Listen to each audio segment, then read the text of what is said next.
I never thought a single night could destroy everything we built. One reckless moment, fueled by too much alcohol and emotions I hadn't dealt with, managed to unravel years of love and trust. I said something to him I can never unsay. Words that didn't just wound, they shattered the core of what we had. If I had the power to undo time, I'd go back and stop myself. I'd pull that version of me aside, the one who was tipsy, lost, and buried in self-pity, and make her realize what she was about to lose. But time doesn't offer do-overs. All I have now is what followed. My name is Emily. I'm 30 years old. I was married to Luke for 3 years, a man unlike anyone I'd ever known.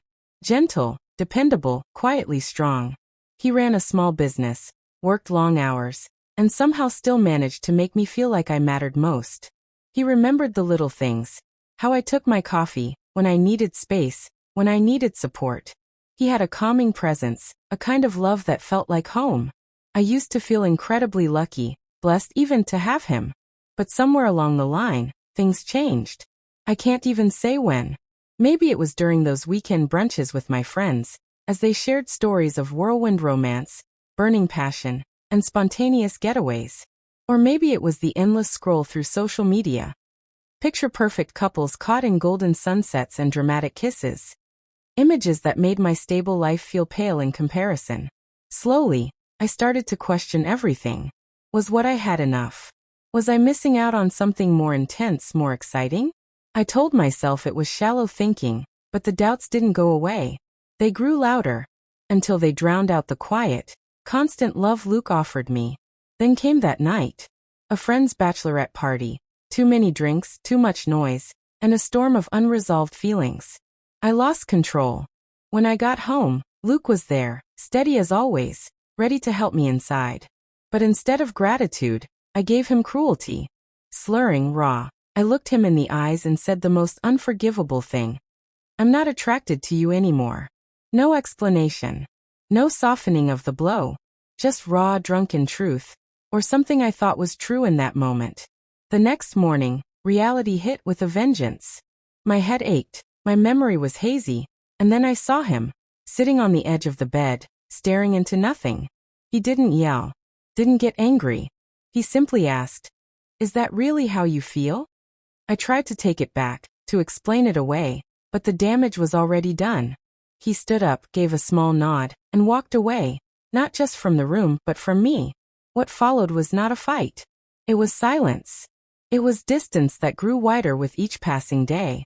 He still came home, still moved around the house, but there was nothing left in his gaze. No warmth. No laughter. Just cold detachment. I tried everything, made his favorite meals, left little notes, talked about our early days. One night, I reached out for him, hoping maybe a touch could heal something. But his eyes told me what I needed to know. Not tonight, Emily. Maybe never again. That night broke me again. I couldn't bear the weight of what I'd done, so I ran. I told myself I needed space, to clear my head. In truth, I was just trying to escape my own guilt. And that's when I met someone else. Someone loud, bold, impulsive. He was everything Luke wasn't. And I let myself get pulled in. I listened, I flirted, I let him get close. And when he kissed me, I didn't stop him. Then I saw Luke, sitting alone in his car outside the cafe window, watching. He didn't confront me, didn't cause a scene. He simply rolled up the window and drove away. And with that, something inside me cracked beyond repair. I knew I'd lost him. The next morning, he was there. Calm, controlled. But something in his eyes had changed, hardened, dulled. "You made your feelings clear last night," he said. "You don't respect me. Or this marriage." I begged him to listen. I told him it meant nothing. But the hurt in his face wasn't about the kiss. It was about everything I'd thrown away before that. "I need time," he said and walked out. He never came back. It's been 6 months. Luke has moved on. He's with someone else now. She's stunning, confident, warm. She makes him laugh the way I used to. And me? I'm alone. My friends slowly drifted away. My own mother couldn't hide her disappointment. "You had what most women only dream of," she said. "And you destroyed it." She was right. There's no poetic ending to this. No epiphany that brings peace. Just the slow, relentless ache of regret. I had something pure, something rare, and I let it slip away. So if there's anything to take from my story, it's this. Appreciate what you have. Protect it. Because once it's gone, no apology or promise will bring it back.